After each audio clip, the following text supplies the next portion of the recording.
మధ్యకాలంలో పార్లమెంటు సాక్షిగా అమిత్ షా గారు చేసినటువంటి వ్యాఖ్యలు అయితే ఉందో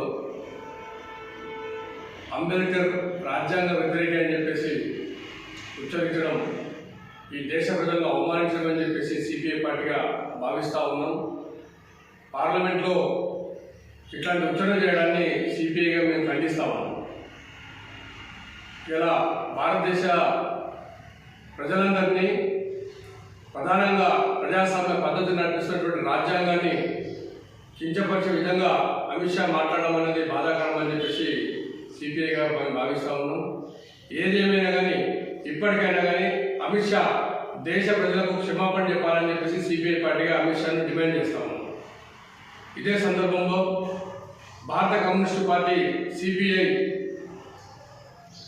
కాన్పూర్లో ఆవిర్భవించి ఈ డిసెంబర్ 26 తారీఖు 100 సంవత్సరాలు పూర్తవుతున్నది కాబట్టి ఈ సందర్భంగా దేశవ్యాప్తంగా దాంట్లో భాగంగా ఆర్మూర్ ప్రాంతంలో కూడా డిసెంబర్ 26 తారీఖు నాడు పెద్ద ఎత్తున ఉత్సవాలు జరపాల్సిందిగా, అదేవిధంగా ఆర్మూర్కి సంబంధించినటువంటి డివిజన్లో నియోజకవర్గంలో గ్రామాన సిపిఐ పార్టీ ఆధ్వర్యంలో సిపిఐ జెండాలు ఆవిష్కరించి ఎర్ర జెండాలు ఆవిష్కరించి ఉత్సవాలు నిర్వహించుకోవాలని చెప్పేసి సిపిఐ పార్టీ మేము నిర్ణయించుకోవడం జరిగింది.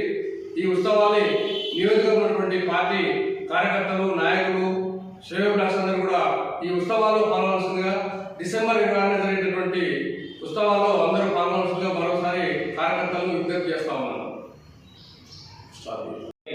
అనుచిత వ్యాఖ్యలు చేశారు, దాన్ని తక్షణమే ఇలా క్షమాపణ కోరాలని చెప్పి భారత కమ్యూనిస్ట్ పార్టీగా మేము కోరుతా ఉన్నాము. దేశానికి ఇలా రాజ్యాంగం రచించినటువంటి అంబేద్కర్ గారి విషయంలో ఈ బీజేపీ మతత్వ పార్టీ అయినటువంటి అమిత్ షా అలా విషం చిమ్మడం సరైన పద్ధతి కాదు. దేశంలోకి కాకుండా ప్రపంచ దేశాలు అంబేద్కర్ రచించిన రాజ్యాంగంపై మొగ్గు చూపుతా ఉంటే అమిత్ షా మాత్రము ఇలా అంబేద్కర్ని కొలవడం ఏంది అని చెప్పనేసి మాట్లాడుతూ ఉన్నాడు అని చెప్పంటే రాజ్యాంగాన్ని కూడా ఇలా ఆయన కించపరిచిన రకంగా మాట్లాడడం అనేది సరైనది కాదు.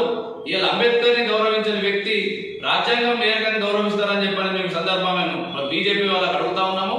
ఇలా బీజేపీ వాళ్ళ ప్రధానంగా ఇలా మతమే ఎజెండా అనే ఆలోచనతో ఉంటారు తప్ప ఇలా రాజ్యాంగంపై మరోసారి చిత్తశుద్ధి లేదనే అంశము మనం ప్రజలందరికీ అర్థమైంది.